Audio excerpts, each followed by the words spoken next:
তাহলে উইংসের অ্যাক্টিভিটি 7 এখানে দেখে নেওয়া যাক। প্রথমেই কি বলেছে, টিক দ্য কারেক্ট অ্যান্সার, সঠিক উত্তরে টিক চিহ্ন দিতে হবে। এখানে দেখো হ্যাভ হ্যাজের যে ব্যবহার, সেই ব্যবহারটা তোমাদের জানতে হবে। কোথায় হ্যাভ আর কোথায় হ্যাজ ব্যবহার করা হয় সব সময় মাথায় রাখবে। ফার্স্ট পারসন ও সেকেন্ড পারসনের পরে কিন্তু হ্যাভ বসে। ফার্স্ট পারসন মানে আই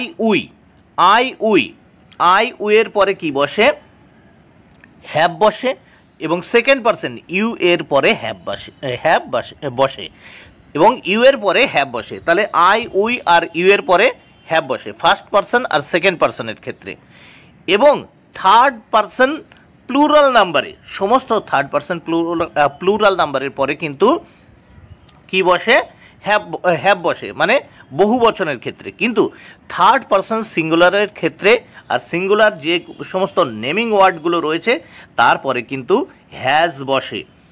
তাহলে এখানে আমরা দেখতে পাচ্ছি প্রথমে আছে এ বাটারফ্লাই, এটা সিঙ্গুলার, দেখো নাম্বার একটা নেমিং ওয়ার্ড রয়েছে, এরপরে কিন্তু অবশ্যই কি বসবে,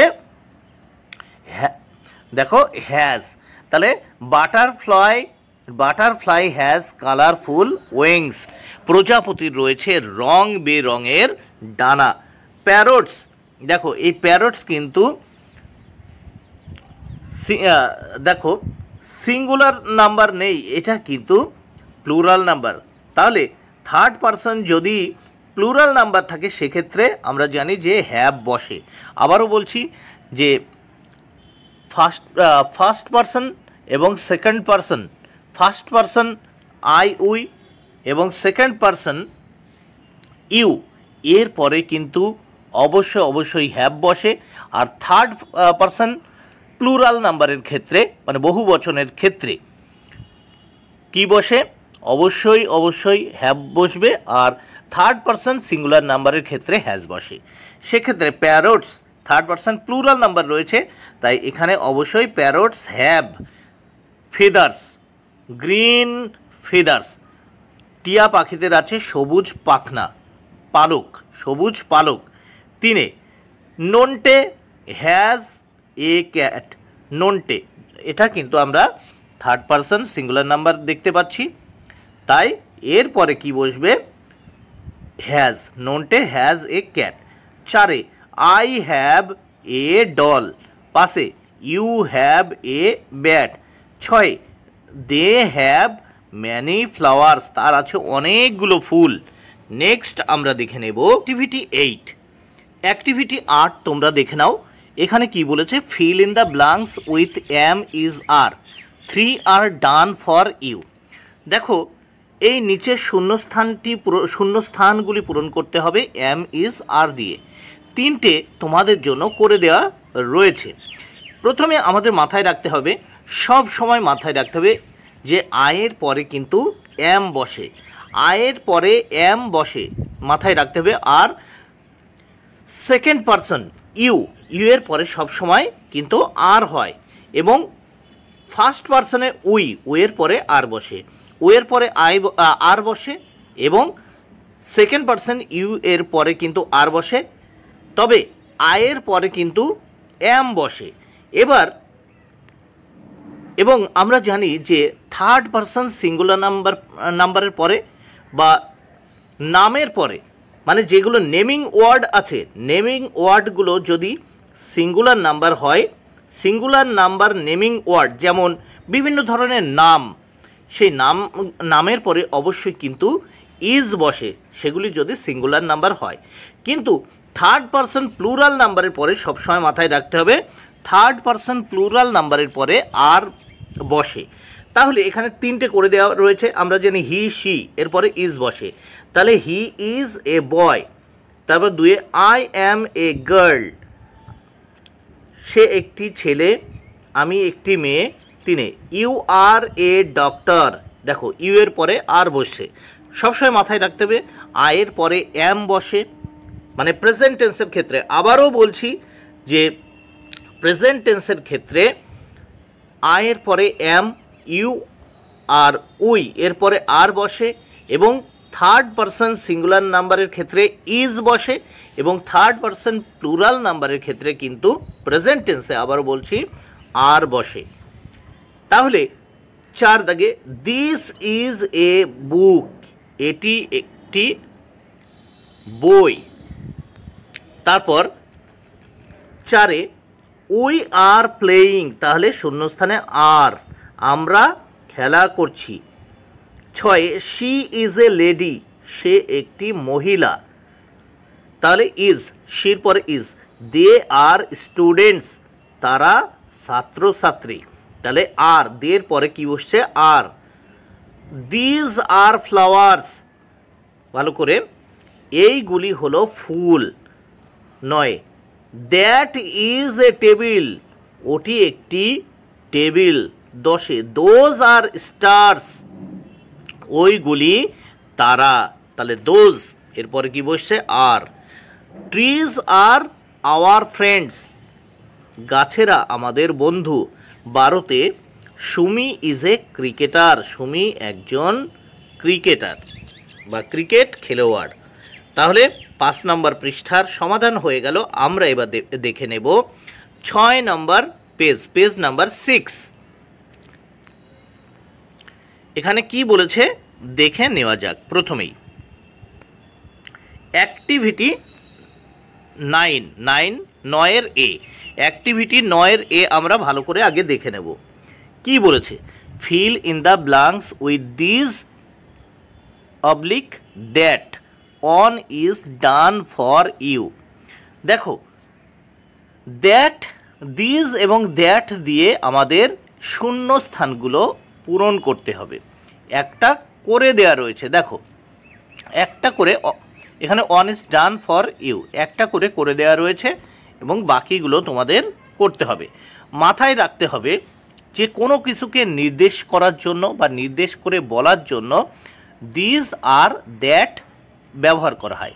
কাছের কোনো কিছুকে বোঝাতে, আবারও বলছি, কাছের কোনো কিছুকে বোঝাতে দিস ব্যবহার করা হয়।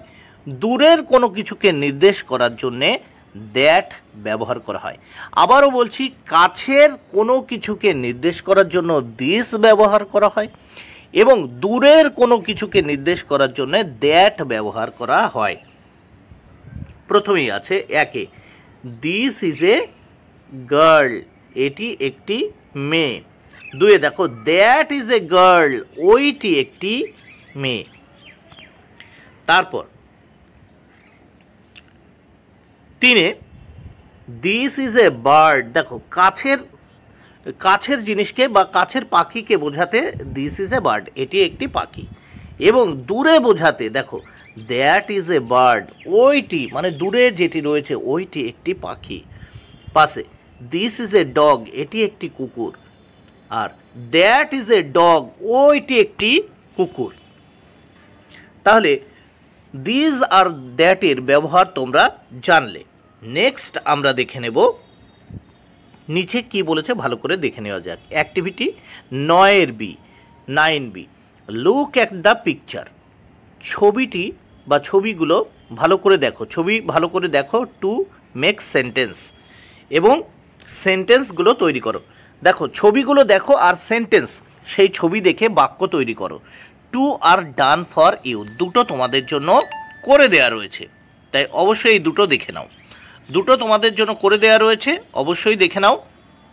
কি বলেছে, প্রথমে 1 একটি গাছের ছবি দেখতে পাচ্ছি, কিন্তু এই যে হাতটি রয়েছে হাত থেকে অনেক দূরে, তাই দ্যাট ইজ এ ট্রি, এটি ওইটি একটি গাছ। আর দেখো এটি একটা ডিমের ছবি রয়েছে, কিন্তু ডিমটি এই যে হাত রয়েছে হাতের খুব কাছাকাছি রয়েছে, তাই কি বলছে এখানে, দিস ইজ অ্যান এগ, এটি একটি ডিম। তাহলে আমরা 7 নম্বর পৃষ্ঠা দেখে নেব। 7 নম্বর পৃষ্ঠায় দেখে নেওয়া যাক। এখানে দুটো করে দেয়া রয়েছে। এবার এই বাকি যে 3টে, একটা সাপের ছবি দেখতে পাচ্ছি, একটা পাতার ছবি, একটা এলিফ্যান্ট বা হাতির ছবি দেখতে পাচ্ছি, এইগুলো কিন্তু আমরা করব, মানে আমি করে দিয়েছি। এখানে দেখো এই যে হাতের ছবি রয়েছে, হাতের ছবির কাছ থেকে কিন্তু এই সাপটি কাছে, তাই দিস ইজ এ স্নেক, এটি একটি সাপ। এই হাতের ছবি থেকে আমরা দেখতে পাচ্ছি অনেক দূরে রয়েছে পাতাটি, তাই দ্যাট ইজ এ লিফ, ওইটি একটি পাতা। আমরা এই পাশে হাতির ছবিটি দেখতে পাচ্ছি, এই হাতের কাছ থেকে হাতিটি খুব কাছে রয়েছে, তাই দিস ইজ অ্যান এলিফ্যান্ট, এটি একটি হাতি।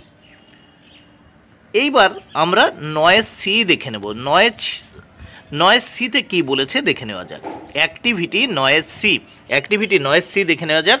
Feel in the blanks with this those two are done for you. আমরা এখানে ভালো করে দেখে নেব যে আমরা জানি যে দ্যাট ব্যবহার করা হয় কিন্তু দূরের জিনিসকে নির্দেশ করার জন্য, আর দিস ব্যবহার করা হয় কাছের জিনিসকে নির্দেশ করার জন্য। দ্যাট এর প্লুরাল নাম্বার হচ্ছে দোজ, আর দিস এর প্লুরাল নাম্বার হচ্ছে দিজ। তাহলে আমরা এখানে কিন্তু সবগুলো দেখো প্লুরাল নাম্বার, মানে বহু বচন আছে, সবগুলো অনেকগুলো করে আছে, তাই দোজ আর দিস দিয়ে কিন্তু এইগুলো পূরণ করতে হবে। তাহলে প্রথমে এখানে দেখো কি বলেছে, fill in the blanks with this or those two are done for you, দুটো তোমাদের জন্য করে দেওয়া রয়েছে। তাহলে আবারও বলছি যে দিস, THIS, দিস একটি কাছের জিনিসকে বোঝাতে ব্যবহার করা হয়, আর দ্যাট একটি কিন্তু দূরের ক্ষেত্রে দূরের জিনিসকে ব্যবহার করতে কিন্তু ব্যবহার করা হয়েছিল। এইবার দেখো তাহলে আমরা এখানে দোজ আর ফ্রুটস, ওইগুলি হলো ফল, আর দিজ আর ফ্রুটস, এইগুলি হলো ফলমূল। তারপর 3 দিজ আর ভেজিটেবলস, এইগুলি হলো শাকসবজি। 4 দোজ আর ভেজিটেবলস, ওইগুলি হলো শাকসবজি। তারপর 5 দাগে আমরা দেখে নেব দোজ আর লিভস, ওইগুলি হলো পাতা। 6 দিজ আর লিভস, এইগুলো হলো পাতা। তাহলে দোজ দূরের জিনিসকে বোঝাতে, আর দিজ কাছের জিনিসকে নির্দেশ করার জন্য ব্যবহার করা হয়। তাহলে 7 নম্বর পৃষ্ঠাও তোমরা দেখে নিলে।